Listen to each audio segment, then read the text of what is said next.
มาลินไฮลินนะมือนี่คือเก่าวันพักวันพรโอ้บรรยากาศแดดไก่ค่อนห้อนนึงแต่ขี้เฟือกง่ายไม่ได้ขี้เฟือก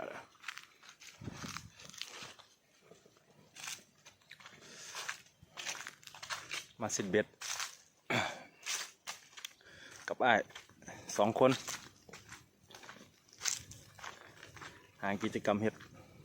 วันพักวันพร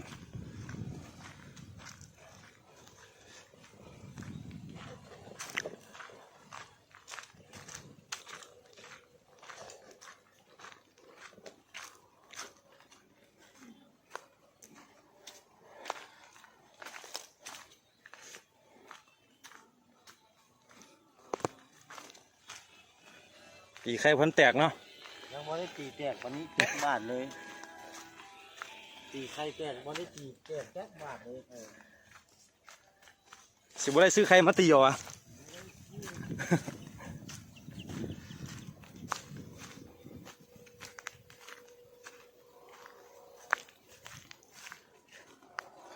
สิบเบ็ด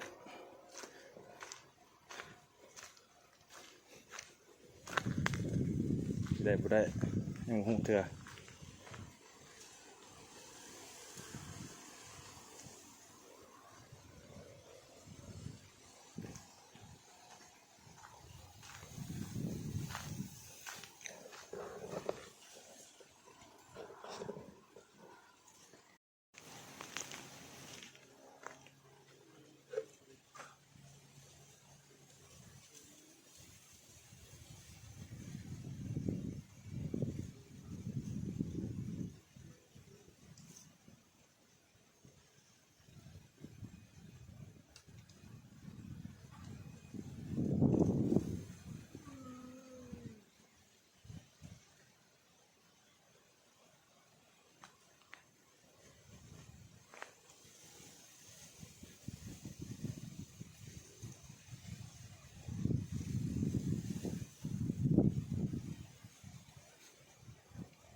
ดึงตลอด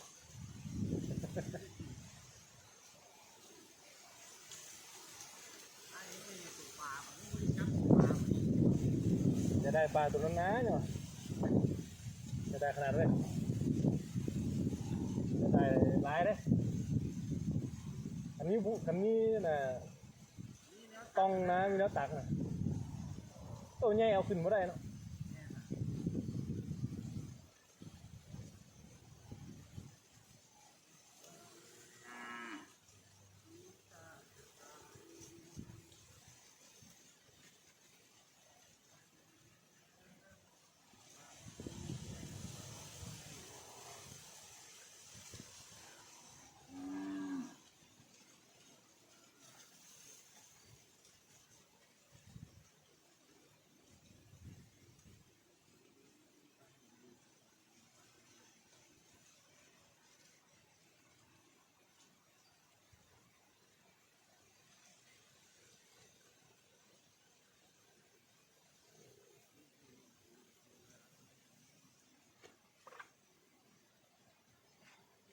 จอบเบิ่งสิของข่อยแล้วเจ้าเนาะ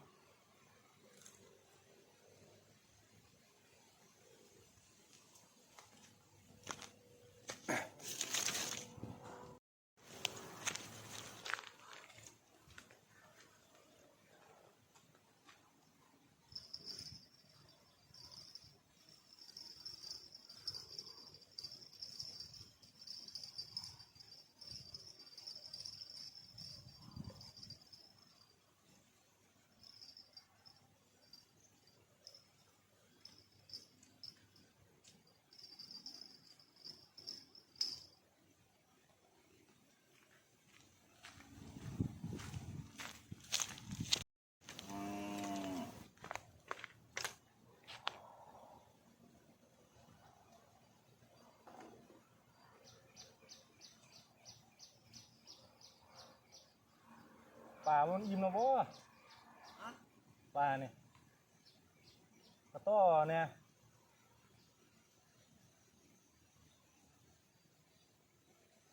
อิ่มน้ำเบ็ดแกงนี่นะใส่เนื้อไปบักลายไป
เดี๋ยวยุบลงมาเดี๋ยวละ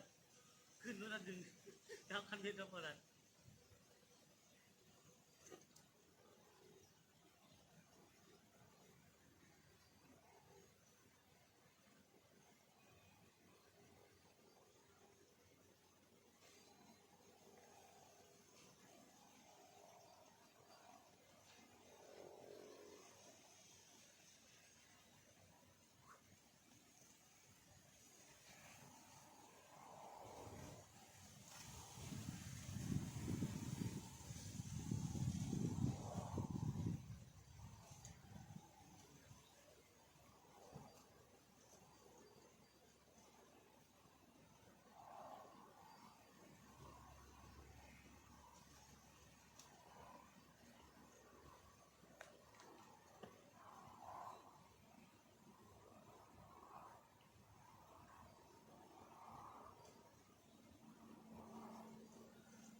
ไปมาเนี่ย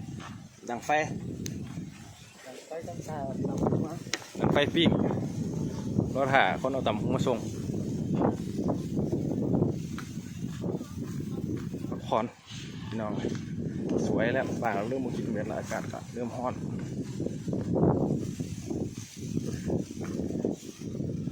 เราใครมาสู่ไหม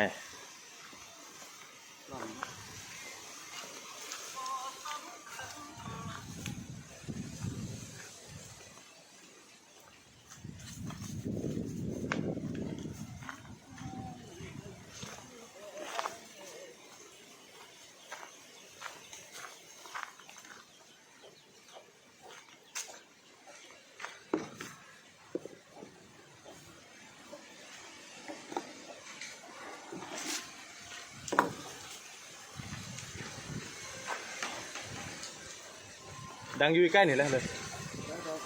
ดังข้างเตียงเนี่ยข้างตูบ อันตัวเลยมอนตัวนี้อ่ะ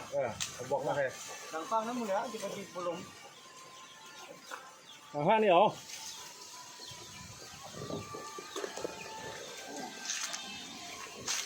เจ้าขวปลาหาคอยได้เดี๋ยวคอยเห็นดัง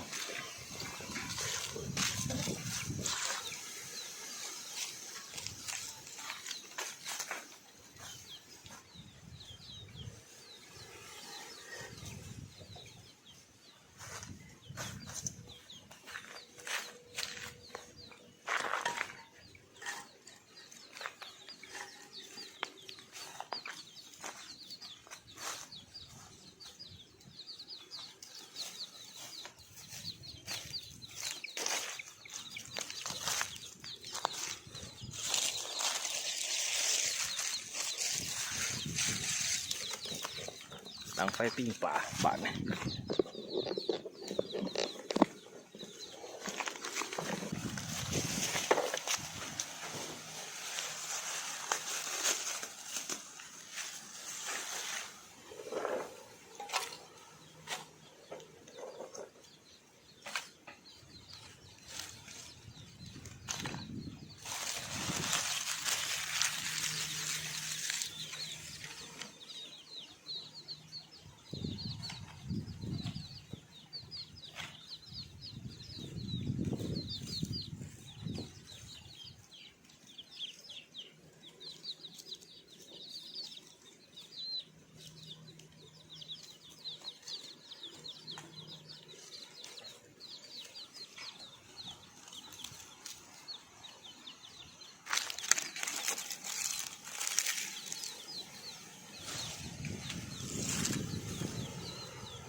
ร้อยจะถ่ายให้ติด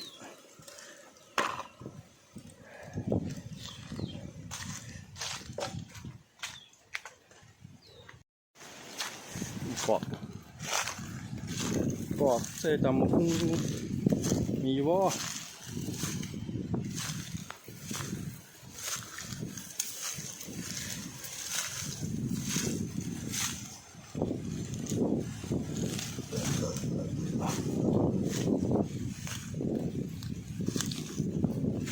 มีได้วิเอาเลยเนี่ย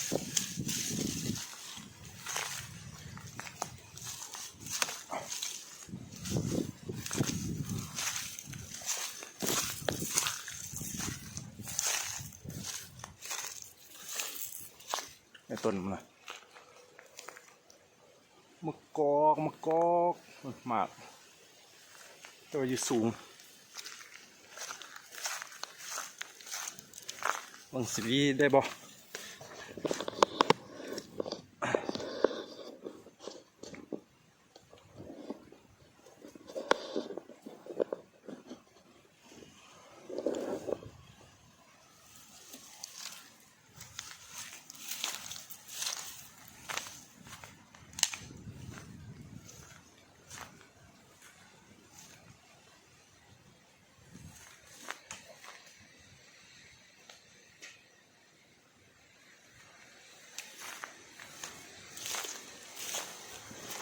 แล้วไม่ได้กินสูงโพด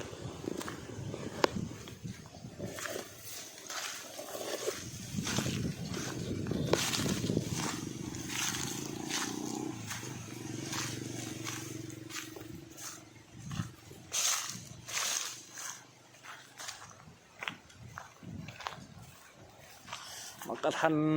นโคกวันศุกร์แต่บักกะทันโคกแกนมันจะใหญ่เนาะบ่คือบักกะทันที่เขาเจ้าปลูกขายบักกะทันเทพแกนมันจะใหญ่หมากมันจะน้อยนวลก็จะเอาหน่อยนึงแต่ก็กินได้พอแก้ครับพอได้กินส้ม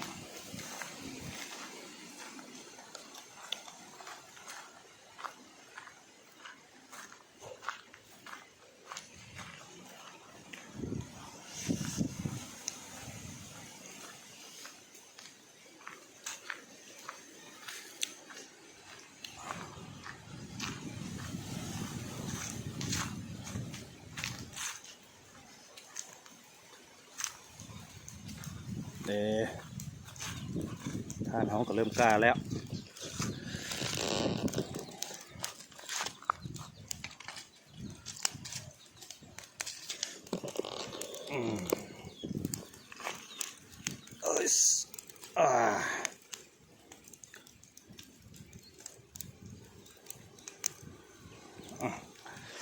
มันจะรอดหะ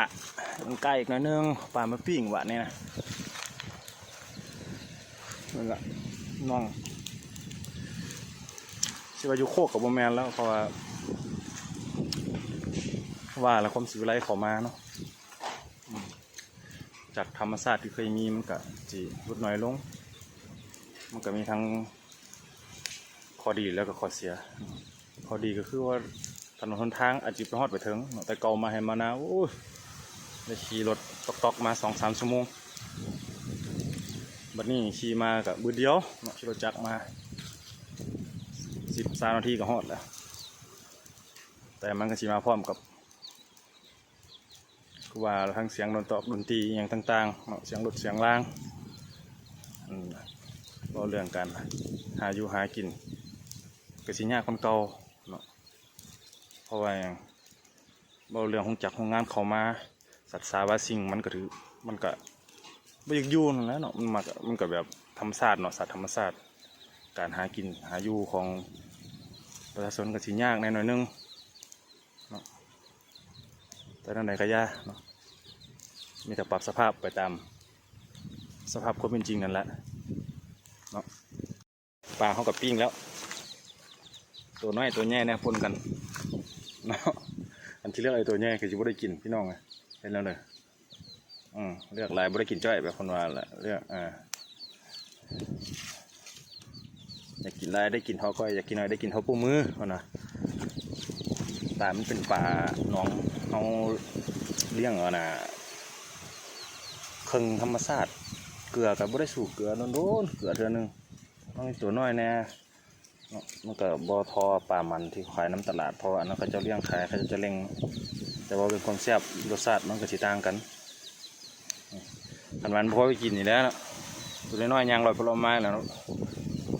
ลูกค้นผ้าท่าประเดี๋ยวเนาะเอามันจะรอถ่ามันซุกบัตร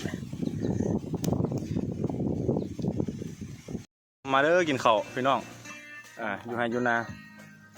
กับปลาน้อยปิ้งปลานิดหน่อย ตำหูผสมผสานเนาะกับนี่แหละอันน่ะผู้เชี่ยวชาญมันมาตึกวงตะไก่ไม่ได้ไปโตมา13 เดือนเราไม่ได้ไปได้โตมากินข้าววันนี้นะ ป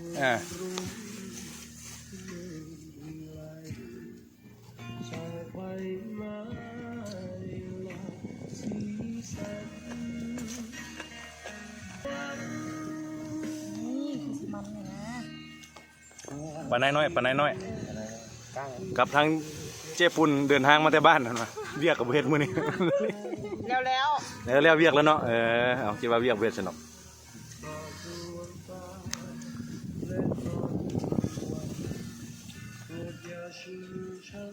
มันมีก้อนหินเนาะ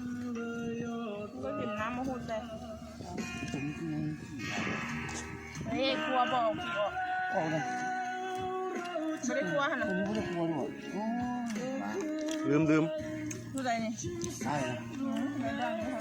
ว่าเขาก็ คนดี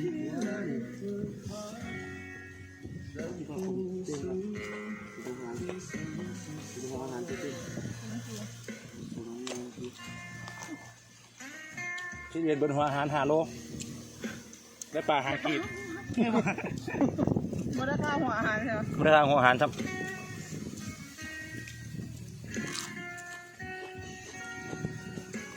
โอ้ปะนัง ปลาน้อยมันไง ตึงๆซะ จำตุ้ยอยู่ ป่าของเราตุ้ยเยอะ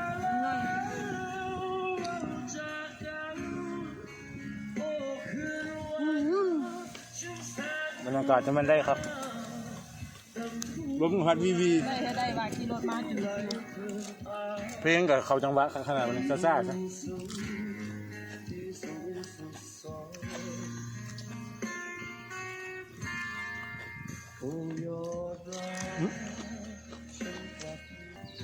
ชื่อลำใส่ได้3 ทีวันตอนเจ้าไล่สวดอันที่เดี๋ยวนี้มันมีหลายรุ่นเด้รุ่นธรรมดารุ่นดีมีเบิดไม้กันเลย 200,000ปลายพวกนี้เป็นหมอน้ำขาย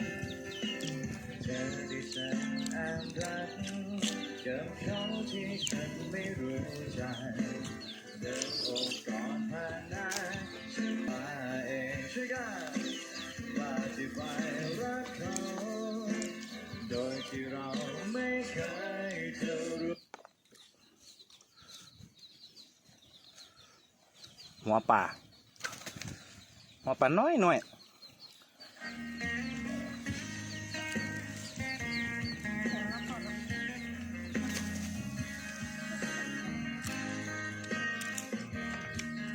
เนียนช่วงนี้ไม่ได้ซื้อเขาเงินพวกนี้เอาให้ เขาไม่ปลามัน แกงนอนเนาะ บ้านแกงนวางครบสูตรพวดต้มหอยเขาปะเนอะ อยากได้ลองเอา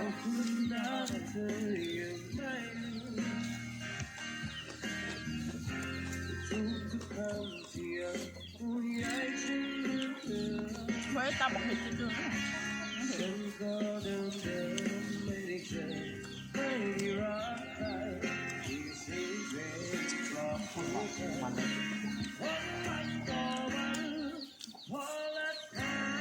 ็ได้น้อยเนาะลายไปสุดยอดพี่เห็นลายวะ มัน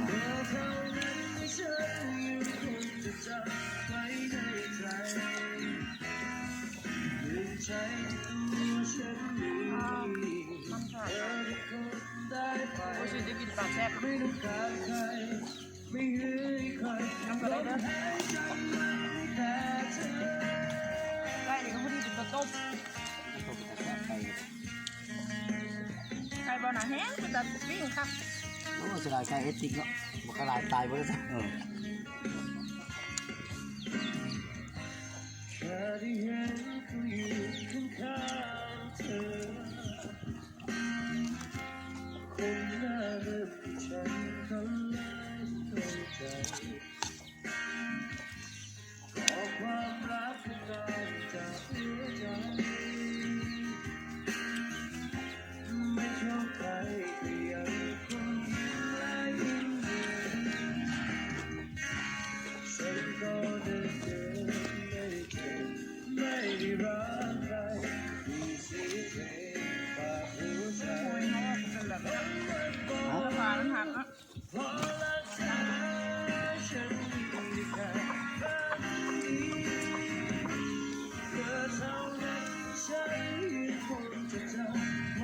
บ่แม่นอย่างไรอยาก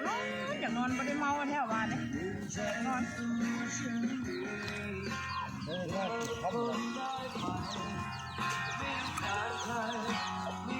โมงแล้วก็เลิกแล้ว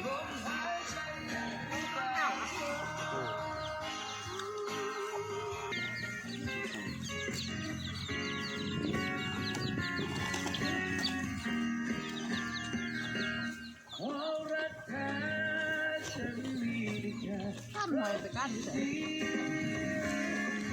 ข้ามไปก้านไปก้าน แถวทางเขาสวนน้ำป่า ดูว่าไหนทุ่งนานะ พอไป เป็นทางห่วงเด้ เป็นทางห่วง ต้องรักมาก บุฮอดปานนั้น เข้าไปหน่อยเดียว จะมีเนี่ยนะทงนาอย่างเขาเจ้าจะเป็นแบบบึงนะ สำหรับก้านนี่บ่แม่น บุมีอยู่นี่โคกแห้งไปแล้ว เอาเคยกินแห้งมาบัดนี้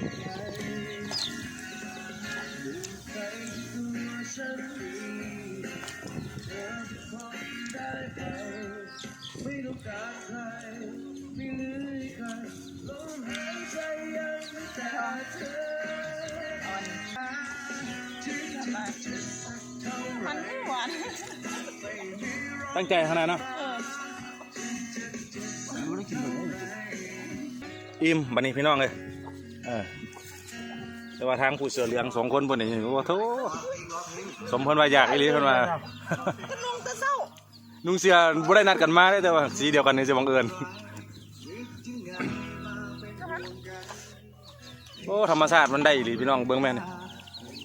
ไก่กับพร้อมเกมสิโดดเข้าไฟแล้วนี่ไก่นี่ก็ได้เพิ่นว่าปลาเบิดก้อนว่าสิโดดเข้าไฟให้นั่นดิแบบสังท้องกันน่ะไปเอิ้นปลานะเนาะใส่คาถาเอิ้นปลาตัวใดใกล้สิตายมันโดดเข้าไฟอัตโนมัติบ่ยาก ความสุขเลยว่ะ ความสุขเลยเผาคนให้เรียบร้อยมันจะครัวแล้วก็ปิ้งแล้วก็แล้ว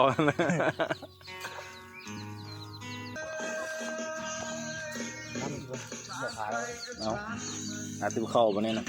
ว่าติบเข้าเมียสิหนีปลาเพิ่นว่า มีตาเป็นแบบ หนีปลาไปเวียกอิ่มเรียบร้อยวันนี้นะเอาวันนี้เนาะมาฮ้อนี่ก็ถือว่าโอ้ยกินเสือแล้ววันนี้นะตอนนั้นมันน้ำใสวันนี้มันน้ำเหลืองถือว่ามาฮ้อนี่ก็ถือว่าสมมาควรแล้วเนาะมื้อหน้าก็ถึงว่ากันใหม่นี่แหละเพิ่นว่าความสุขของแต่ละคนบ่คือกันบางคนมันมีความสุขในเทคในป่าบางคนก็มีความสุขยังย้อนเงินคำหลายแต่บางคนก็มาให้มานะยังต่างมือพักมือพรโอ้ก็มีความสุขแล้วได้มาอยู่กับครอบครัวเนาะนั่นน่ะก็อย่าเนาะหาความสุขของตัวเองให้มันเห็นมาวันนี้ก็ถือว่าจะได้จบคลิปแล้วก็ลากันไปเนาะก็ฝากกดไลค์กดแชร์กดซับหัวสิงไข่เนาะSubscribe ติดตามเนาะมาเท่านี้ก็ถือว่าขอจบเนาะสบายดี